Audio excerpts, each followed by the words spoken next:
Et oui, on applaudit une fois de plus Christopher Baye. C'est ça.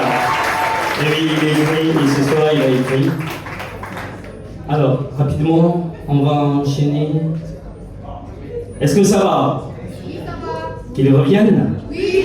Qu'ils reviennent? Oui. Ah, là j'écoute les oui, là-bas les non.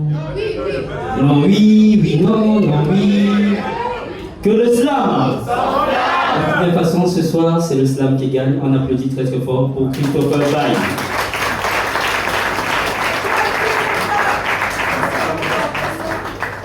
Alors, le style oblique, c'est dit, dans nos cafés slam, on va un tout petit peu innover.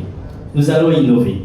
Tout simplement parce que là, c'est pas que les slammers, mais aussi nos frères du micro, les stand-uppers. Alors, mesdames et messieurs, nous allons rire un tout petit peu et rester dans le terme, si possible. Sur vos applaudissements, je vais inviter sur cette scène Prince Kervich, qui va nous interpréter le féticheur. On applaudit très très fort pour Prince.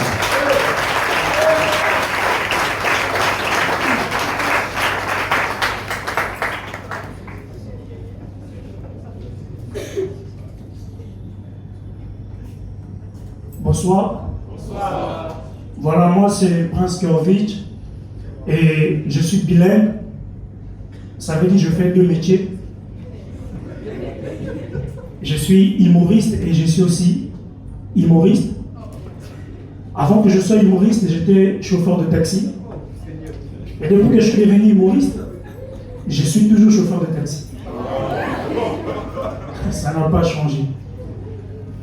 Voilà.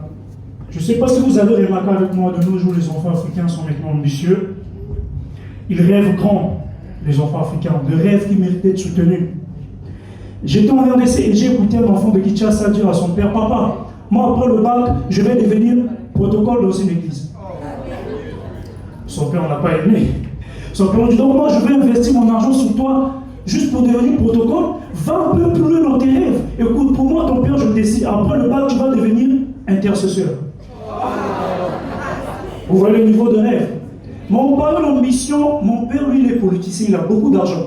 Et donc, pour garder cet équilibre financier, il veut que je fasse le même métier que lui. Sauf que moi, j'ai mon métier de rêve qui me fascine, que j'ai toujours rêvé faire. Moi, j'ai toujours voulu faire ce métier où tu es proche de ceux qui sont malades. Par exemple, le malade, il vient te consulter, toi, tu le soignes, tu le suis, tu leur proposes des traitements. Tu te sacrifies pour les autres. Donc, moi, j'ai toujours voulu être un féticheur. Oui, le féticheur, c'est mon kiff. C'est mon kiff, le féticheur. Quand je vois le féticheur, il est toujours... Il n'a pas des sondages, il marche toujours pionnier. C'est pas le boulot qu'il demande. Le gars n'a pas l'argent pour payer les chaussures. Mais moi, quand je vois ça, je suis vraiment aux anges. Le féticheur, il vit toujours là où il y a le noir, là où il y a beaucoup de moustiques. Et moi, quand je vois ça, je vous assure, je me sens vraiment heureux. Et mesdames et messieurs, ce soir, j'ai le réel plaisir de vous informer que mon rêve est devenu réalité. Oui, je suis un humoriste. Et j'en suis fier. Voyons, je ne suis pas féticheur, ça ne ressemble pas à un féticheur. En fait, ça, c'est trop classe pour un féticheur. Oui, au moment où tu vois un féticheur habillé comme ça, soit c'est un escroc, soit ce sont les habits d'un gars qui est venu le voir, le gars avait beaucoup de problèmes. Il dit au gars, mon frère, ton problème, ce sont tes habits là. Tu me donnes ça, je vais les désenvoûter. Il y a quelqu'un comme ça que tu verras un féticheur bien habillé chez nous. Et le féticheur au Congo, je n'ai jamais compris, c'est vraiment une arnaque. Un jour, je suis allé consulter un féticheur. Je rentre, il me dit, mon fils, qu'est-ce qui t'emmène ici? Ah, je ne sais pas, c'est toi le féticheur, tu es censé le connaître. Il me dit, ok, je sais, ton problème c'est le boulot. Je dis, ah là, c'est parce que tu sais que la plupart des étudiants au Congo sont au chômage. Oui, les féticheurs sont forts aux devinettes. Les gars, il me fait tout ce qu'il avait à faire. Il me dit, ok, en rentrant, dès que tu apprends qu'il y a un appel d'offres, va déposer ton dossier. Le lendemain, j'ai appris qu'il y avait un appel d'offres quelque part. Je me présente avec mon dossier en format 2 rangs comme ça. Je regarde à ma gauche qui je vois, le féticheur. Avec son dossier à la main, il serait venu déposer. Il dit, ah, grand maître, même toi. Il me dit, petit, il n'y a pas de grand maître ici. Moi, si je suis féticheur, c'est à cause du chômage dans ce pays. Petit, j'ai une licence en logistique transport. Mon grand frère, il est policier. Il avait besoin d'avoir beaucoup d'argent. Il est allé consulter un féticheur. Il vient voir le féticheur. Je dis, ok, pour ce que tu me demandes là, je dois faire un sacrifice. Tu m'apportes un poulet. Donc un poulet rôti. Tu mets mayonnaise, tu mets oignon, tu mets tout, mais tu ne mets pas le manioc parce qu'il y a un des ancêtres qui est constipé, il ne peut pas manger le manioc. Et le gars, il a fait tous les sacrifices, les fétiches à politique. Ok, en rentrant chez toi à la maison, tu dis bonjour à personne, tu ne regardes ni à gauche ni à droite. Même quand tu es devant le boulevard, tu veux traverser, ne t'arrête pas, vas-y, fonce. Et quand tu arrives chez toi, tu t'enfermes dans ta chambre pendant 3 jours. Et le 4e jour, tu sors, tu prends ton téléphone, tu vas sur Google, tu te demandes comment devenir riche. Les gars, c'est un policier, il pète les gars. Donc je vais faire tout ça juste pour aller sur Google. Ça va pas dans ta tête, il a commencé à insulter le fétiche. Quitte là. De toute façon, tu ne changes pas d'avis. Ah, tu ne changes pas d'avis avec ton pain rouge là qui est devenu sale. Le fétiche regarde le policier et lui dit, toi, policier, tu veux parler d'habits avec moi? Maintenant, est-ce que vous, les policiers, vous avez des habits? Déjà, quand tu vas au boulot, tu mets une tenue de police. Le soir, quand tu rentres assis calmement avec ta famille, tu mets toujours un t-shirt derrière, c'est écrit police. Le week-end, lorsque tu invites à partager un peu avec tes amis, tu mets toujours un ensemble de sous-vêtements avec un logo de la police. Quand il pleut, le perméable que tu portes là derrière, c'est écrit police. Quand il fait froid, le pull que tu portes là derrière, c'est écrit police. Quand tu vas en salle de sport, tu portes toujours un maillot, l'équipe 3e bataillon du 13e groupement. Ça veut dire que c'est pour la police. Quand tu vas te marier, tu seras bien en tenue de police. Et même le jour de ton enterrement, on va te tenir avec une tenue de police. Maintenant, où sont tes propres habits? Je m'arrête par là, c'était Prince Carwitch, merci.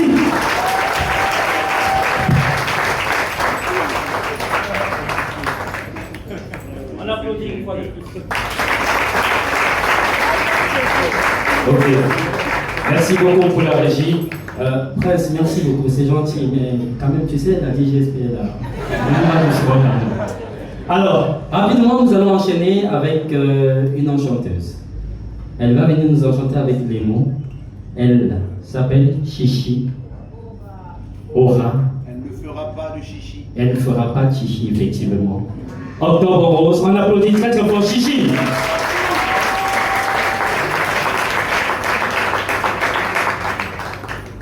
Et il est où son Goku?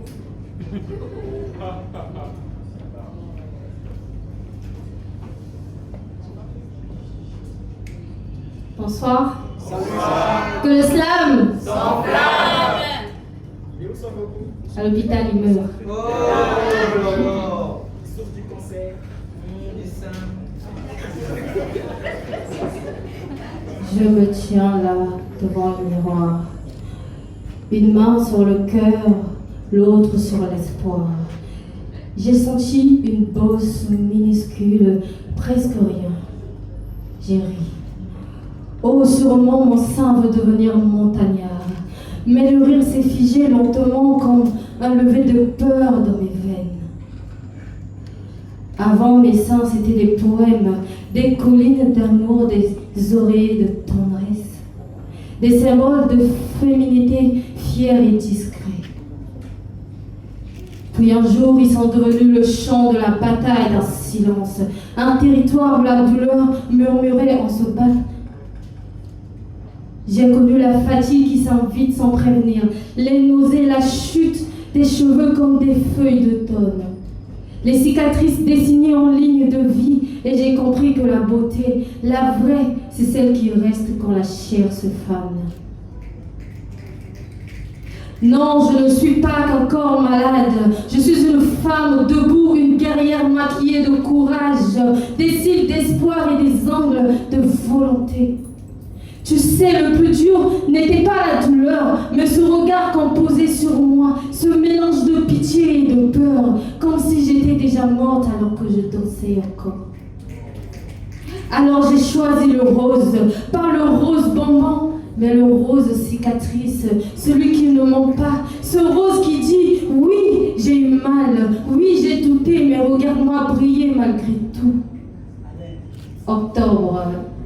Ce n'est pas juste un mois, c'est une marche lente vers la vérité qu'on murmure entre deux battements de cœur. Je suis encore là.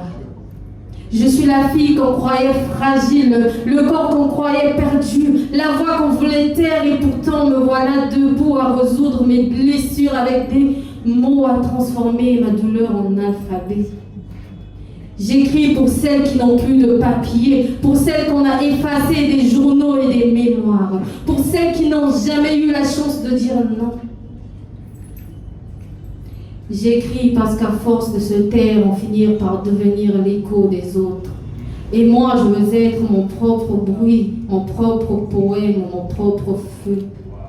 Alors j'écris à l'encre rose, celle qui dit que guérir ce n'est pas oublier, mais regarder sa cicatrice et lui dire « tu n'as pas gagné ».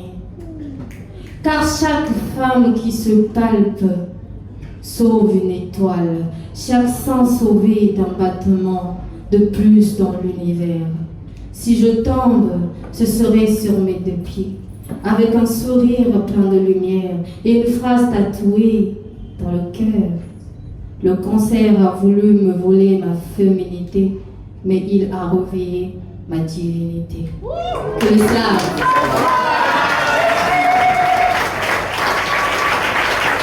Que le slam. Et oui, Chichi, prochainement, on revient avec son groupe, s'il te plaît. Ça serait intéressant, comme ça le public n'aurait pas réclamé. Alors, le prochain, on va gagner du temps. Le prochain, il est fan de Naruto, je sais pas, c'est quoi les dessins animés, vous en faites pas. Il est fan de Naruto, je sais pas si c'est Naruto, c'est Naruto, c'est Naruto quoi. En tout cas, ce soir, c'est Octobre en rose, un autre texte qui va dans le sens. Sous vos applaudissements, Exo Kage. On applaudit très très fort.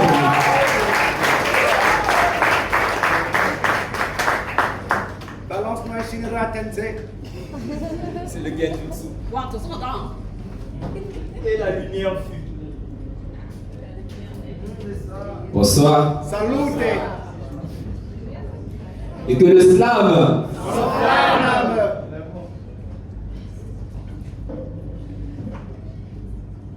Même en octobre, tout n'est pas rose.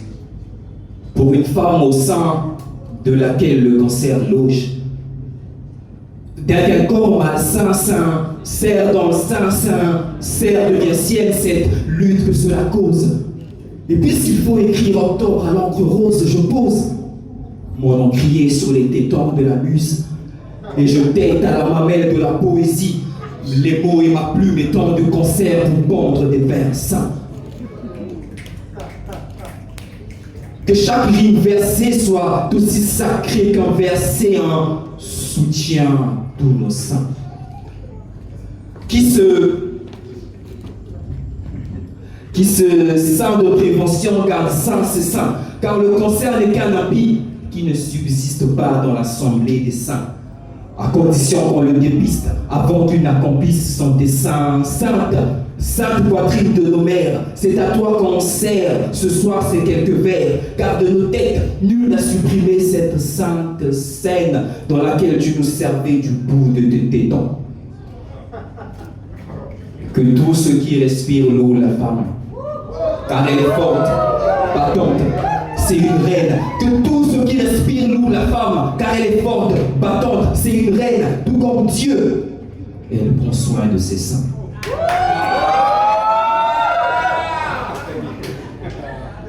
Femme, ta poitrine est aussi sacrée que le Vatican, car c'est bien là que le Saint siège. Touche-toi, parle-toi, apprends à te connaître et sens-toi à l'aise, car juste là, il y a un DJ virus. Si tu lui laisses la scène, il te fera un cancer. Qui se sein de prévention garde sain ses seins, car le cancer n'est qu'un habit qui ne subsiste pas dans l'assemblée des saints, des saints, des saintetés. Wow.